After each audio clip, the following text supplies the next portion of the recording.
फुलुन फुल मिठा मिठा हृदय बागमा सुन्दर, सहर्ष बसी हेर्ने नचिनी नाम एउटा तर।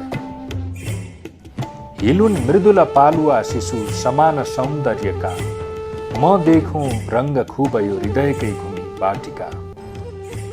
मलाई जति चाहिने सफल हुन् त्यही सुन्दर, म ध्यानसरी भक्तको प्रकृति हुन् ठुलो मन्दिर।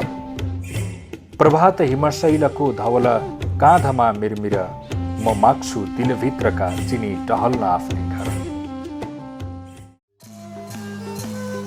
माटोको बास्नाले कसलाई तान्दैन? महाकवि लक्ष्मीप्रसाद देवकोटाका कलमले समेत यसरी प्रकृतिको वन्दना गाएको छ। माटोबाट सुरु भएको मानव झोला माटोमै विश्राम लिन्छ। त्यसैले त माटोको अनमोल गाथा जननीमा अनुवाद भएको हुनुपर्छ। माटो आफैमा विशुद्ध छ, यसलाई चन्दन बनाउने या माटोमै रहन दिने सन्तानको कर्तव्यमा भर पर्छ।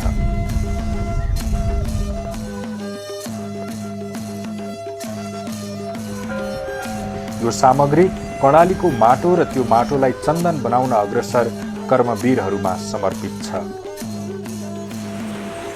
कर्णाली माटो, बाटो र घाटोका कथा धेरै रचिए। अतिशय सङ्गीत भरिए, आँसुका सरोवर बनाइए। कहाली लाग्दा तारेभिरका पटकथाले दशकौंदेखि कर्णाली पृथक भूगोल बने। नेपालभित्रको कर्णाली भन्दा पनि कर्णालीभित्रको नेपाल यो भेगको उपचार हो। निष्कर्षमा सिङ्गो कर्णाली प्रकृतिको उच्चतम कालीगढको नमुना हो। पारखीहरूको भनाइमा जुन वस्तुको व्याख्या हुँदैन त्यो नै सौन्दर्य हो। हजार जिब्रो भएको शेषनागले पनि वर्णन गर्न नसक्ने सौन्दर्यको खानी हो कर्णाली।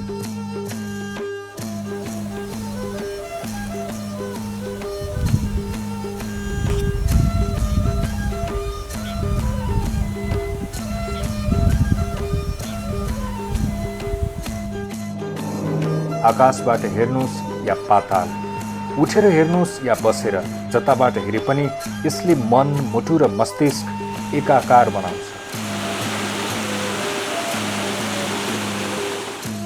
खुल्ला आकाशमुनि एउटी अक्षत राजकुमारीले अनवरत खनाइरहेको घडाको पवित्र जल जस्तै प्रकृतिको मादकता बोकेर कर्णाली तपस्या रच्छ।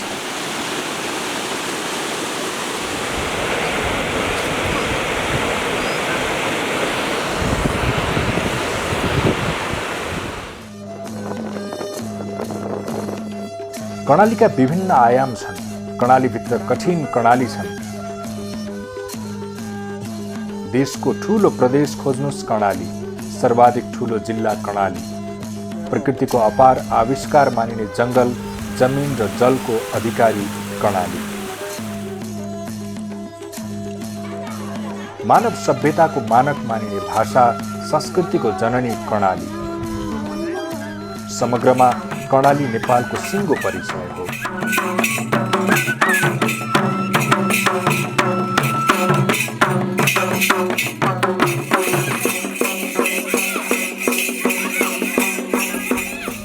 देश संघीय संरचनामा गएसँगै जनप्रतिनिधिहरू विकास र समृद्धिको महायज्ञमा जुटेका छन्।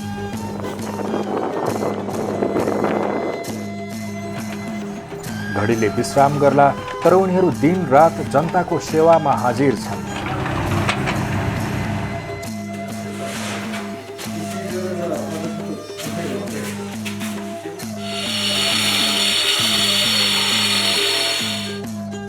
वर्षौंदेखि देशभित्र परदेश बाँचेका कर्णालीवासीको मुहारमा परिवर्तन ल्याउनुपर्ने दबाव उनीहरूमाथि छ। कर्णालीवासीको शिक्षा, स्वास्थ्य र जीविका सहज बनाउने संकल्प सहित डोल्पामा पर्ने जगदुल्ला गाउँपालिकाका जनप्रतिनिधि यति बेला दिन रात जुटेका छन्।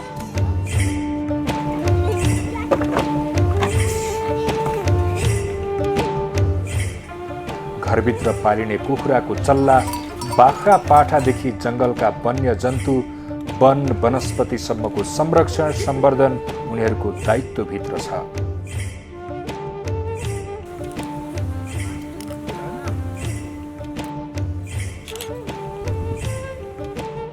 गाउँपालिकाभित्र रहेको जगदुल्ला तालको नामबाट गाउँपालिकाको नामाकरण भएको हो।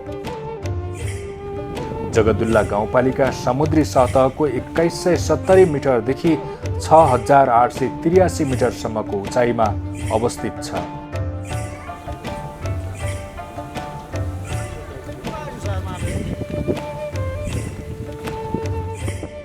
जिल्लाको कुल क्षेत्रफल 777.59 वर्ग किलोमिटर रहेको मध्ये 694.29 वर्ग किलोमिटर भूभाग से फोक्सुन्डो राष्ट्रिय निकुञ्जले ओगटेको छ। जिल्लाको करिब 9.85% भूभाग यस गाउँपालिकाले ओगटेको छ। गाउँपालिका भौगोलिक अवस्थितिका हिसाबले 29 डिग्री 3 मिनेटदेखि 29 डिग्री 25 मिनेट उत्तरी अक्षांश र 82 डिग्री 26 मिनेटदेखि 82 डिग्री 47 मिनेट पूर्वी देशान्तर बीच फैलिएको छ। यो गाउँपालिका जिल्ला सदरमुकाम दुनैदेखि पश्चिम दिशामा पर्दछ। गाउँपालिकाको पूर्वमा सेफोक्सुन्डो गाउँपालिका, उत्तरमा मुगु जिल्लाको मुगु कार्मारोङ गाउँपालिका, पश्चिममा जुम्ला जिल्लाको गुठीचौर गाउँपालिका र दक्षिणमा मुड्केचुला गाउँपालिका र त्रिपुरा सुन्दरी नगरपालिका रहेका छन्। साबिकका 2 गाउँ विकास समिति काईगाउँ र रिमी समावेश गरी बनाइएको यस गाउँपालिकालाई 6 वडामा विभाजन गरिएको छ। जगदुल्ला गाउँ कार्यपालिकाको कार्यालय वडा नम्बर 5 को माझ गाउँमा रहेको छ।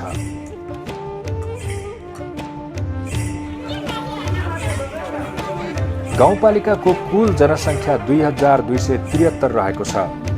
जगदुल्ला गाउँपालिका आफ्नै सांस्कृतिक र परम्पराले धनी छ।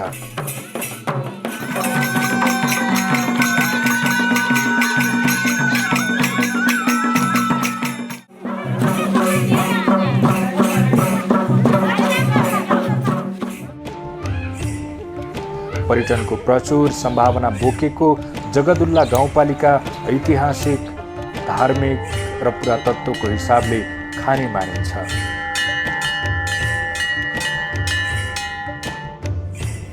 चारैतिर हिउँले ढाकिएका डाँडा काँडा, हरियाली वन जङ्गल, चटक्क मिलेका गाउँ बस्तीले गाउँपालिका शोभायमान लाग्छ।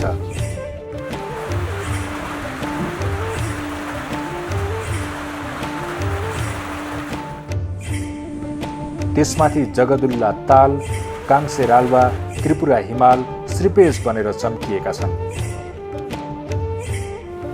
राजनैतिक परिवर्तनसँगै 2074 सालमा भएको स्थानीय निकायको चुनावपछि जगदुल्ला गाउँपालिकाले अभिभावक पायो। गाउँपालिकाको अध्यक्ष र उपाध्यक्ष दुवैमा माओवादी केन्द्रका जनप्रतिनिधि चुनिए। स्वभावतः जनआकांक्षा चुनिएको थियो। गाउँपालिका नेतृत्वले चुनौती बीच सडक यातायात, शिक्षा, विद्युतीकरण, स्वरोजगार र स्वास्थ्य सेवालाई प्राथमिकतामा राख्यो। गाउँपालिकाको नारा छ जगदुल्लाको समृद्धिको आधार शिक्षा, कृषि, पर्यटन र पूर्वाधार। भौगोलिक कठिनाई बीच जनप्रतिनिधिको संकल्पका कारण एकाध वर्षमै ट्र्याक खोल्न सफलता मिल्यो। अहिले गाउँमा मोटरसाइकल, ट्र्याक्टर र गाडीको सहज पहुँच छ।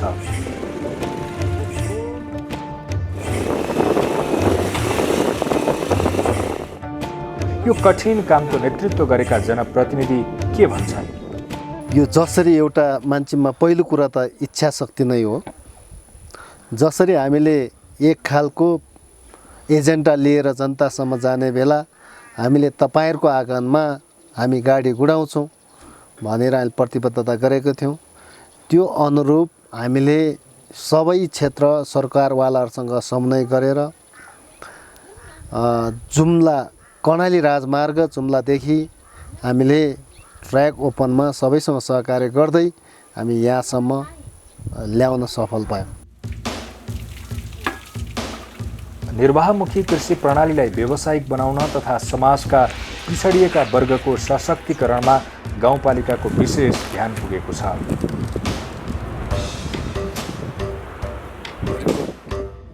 गाउँपालिकाको वडा नम्बर 4 मा भालुपाटन चौरी फार्मबाट हरेक कृषकलाई 2वटा चौरी गाउँपालिकाले उपलब्ध गराएको छ।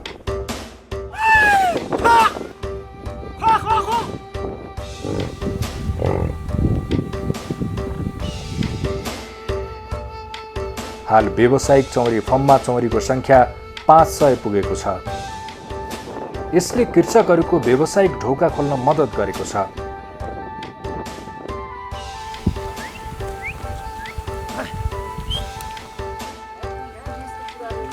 यसैगरी स्थानीय शैक्षिक संस्थाहरूमा दलित विद्यार्थीका लागि छात्रावासको व्यवस्था गरिएको छ, जसको सम्पूर्ण खर्च सरकारले बेहोर्छ।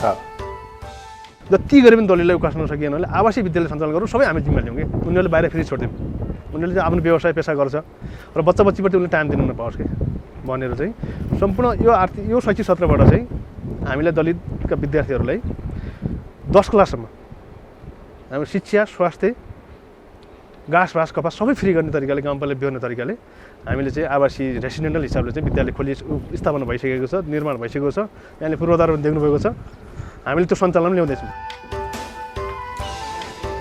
दलित समुदायका लागि गाउँपालिकाले गरेको सहयोग र सङ्कल्पले उनीहरू औधी खुसी छन्। विकासको मूलधारमा आफूहरू समेटिएको अनुभव गरेका अभिभावक आफ्ना सन्तानमा चेतनाको श्रीवृद्धि हुनेमा ढुक्क छन्। दलित आवासीय छात्रावास निर्माण भइरहेछ। अब हाम्रो विद्यार्थी तात्कालै भर्ना हुने तात्कालै सुरु भइरहेको छ। हामीले यो असार 1 गतेदेखि गर्ने भन्ने कुरो थियो। यो कोभिड-19ले गर्दाखेरि अब के हुन्छ त्यो थाहा छैन। यहाँदेखि गाउँपालिकाले गरेको यो महिलाहरूको लागि पनि यो कायौँको के भन्छ यो रेलेचौर भन्ने ठाउँ, त्यहाँ पनि केटीहरूको लागि सबै छात्रावासको व्यवस्था गरिरहेछ। त्यो भर्ना हुने बाँकी रहेछ। अब त्यहाँ पनि गरिरहेछ। गाउँपालिका धेरै राम्रो गरिरहेछ। प्रज्ञा र चेतनाको विकास नभई भौतिक विकासको कुनै अर्थ छैन। त्यसैले गाउँपालिकाभित्र रहेका 9वटा विद्यालयका भवन सुविधा सम्पन्न बनाइएका छन्। गाउँपालिकाभित्रको त्रिपुरा माध्यमिक विद्यालय काईगाउँ कर्णाली प्रदेशकै उत्कृष्ट नमुना सामुदायिक विद्यालयमा गइन्छ।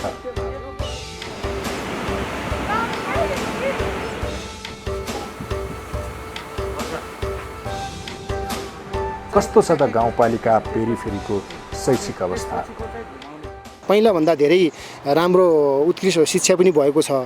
अनि अर्को कुरा यहाँ के छ भने अब हाम्रो जस्तै जगदुल्ला गाउँपालिकाको अध्यक्षज्यू नारसिंह रोकाई पनि हुनुहुन्छ। उहाँ पनि शिक्षाप्रति निकै चासो राख्ने मान्छे र उहाँ शिक्षाकै ब्याकग्राउन्डबाट राजनीति छिर्ने भएर पनि होला उहाँले पनि शिक्षाको लागि एकदमै पहल गर्नुभएको छ। र विगत 3 वर्षदेखि अनि अब हामीले ECD 1 कक्षा हुँदै अहिले लगभग 6 कक्षासम्म अङ्ग्रेजी माध्यम होइन एउटा चाहिँ भाषाको माध्यम अङ्ग्रेजी बनाइएको छ।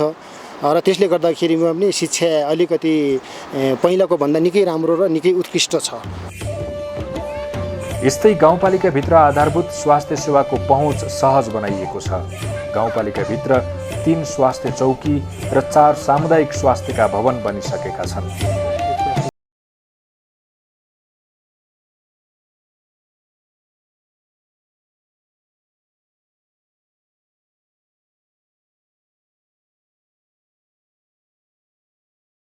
बिल्कुल सबैले जुन स्वास्थ्य यहाँ छ हामीसँग र हामीले सेवा लिइरहेको छौँ भन्ने अनुभूति भएको छ र यहाँको आवश्यकता अनुसारको हामीले सबै व्यवस्था चाहिँ मिलाएको छौँ।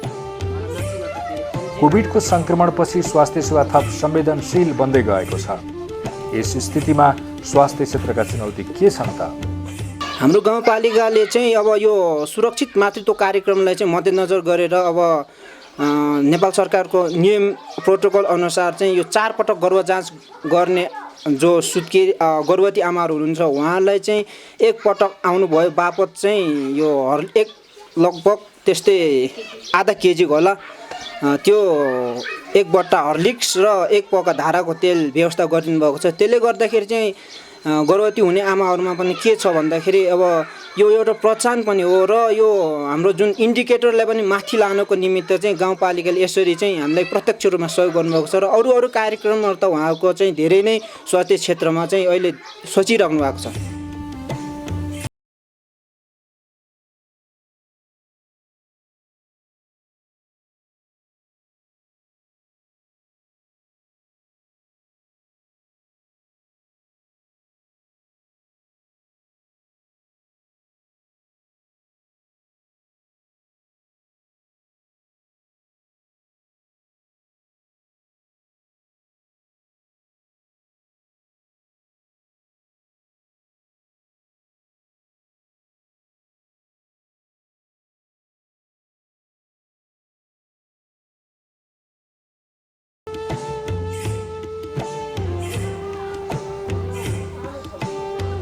चाहिँ विशेष गरेर यहाँको चाहिँ यो जे पनि बाली संरक्षणको लागि यहाँ चाहिँ जे पनि प्रदेश सरकारबाट चाहिँ र यहाँको कृषक समूह बनाएर चाहिँ उनीहरूलाई चाहिँ अब कृषिमा चाहिँ किनकि आधुनिकीकरण होस् होइन, किनकि यो गाई भेडा वस्तुहरू चाहिँ भित्र छिर्न नपाओस्, यहाँको बालीको संरक्षण हो भनेर चाहिँ सरकारले चाहिँ तार जाली चाहिँ दिएर चाहिँ यो चाहिँ जनताले जे भने घेराबार चाहिँ लगाइरहेछन्।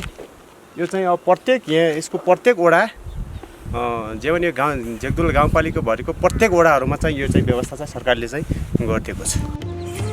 गाउँपालिकाभित्र बिजुलीको सुविधा छ। चौरीकोट र हुरीकोटमा रहेको साना विद्युत पावर हाउसले विद्युतको समस्या समाधान गरेको छ।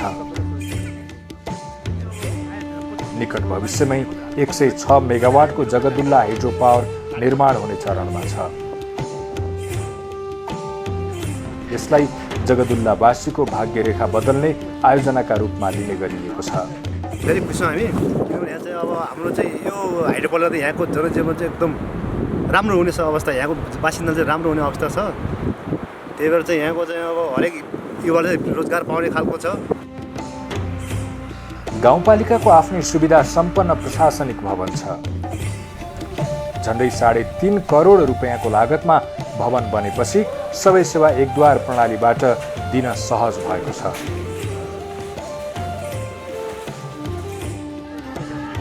धर्म, संस्कार, संस्कृति र परम्परा समाज बचाउने अक्सिजन हो।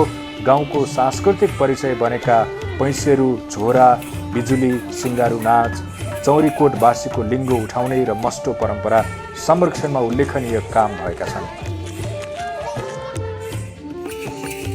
भावी पुस्तालाई चिनारीका लागि मौलिक संस्कृति जोगाउन अपरिहार्य छ। हजुर, यो टिभीमा आउला, हामी भोलि टिभीमा आउँछौँ। हाम्रो नाति पुनाति जुनातीले पनि यही देखेर एउटा सोच विचार गरिकन हामी पनि गरौँ भन्ने सोच एउटा जन्माउँछौँ कि भन्ने आशाले हामीले यो नबिर्सेर हामीले गरिराखेका छौँ। जनप्रतिनिधिको प्रवेशसँगै जनताले के पाए, के गुमाए, उनीहरूले सोचे जस्तो परिवर्तन आयो आएन, उनीहरूका प्राथमिकता के हुन्, सुनौ अग्रजको अनुभव। कुनै विकास आउँथ्यो त्यो श्रम गर्नु पर्थ्यो। अहिले अब जग्गा कुनै कन्ट्राक्टतिर अब जे जस्तो माने अब गाउँपालिकाले कतिको हेरिरहेको छ तपाईँहरूलाई? गाउँपालिका हेरेकै छ। अब अरू हेर्नु त अरू त त्यस्तो अब योजनाहरू आइसकेको छ। कोहीले व्यवसाय गरेर खाएको छन्, कसैले चाहिँ अब केही अनेक व्यवसायहरू खाएको छन्। कोहीले अब 60 वर्ष बसेर भत्ता पाएछन्। राजनीतिको सम्पूर्ण क्षेत्र अहिले अग्नि परीक्षाको घडीमा छ।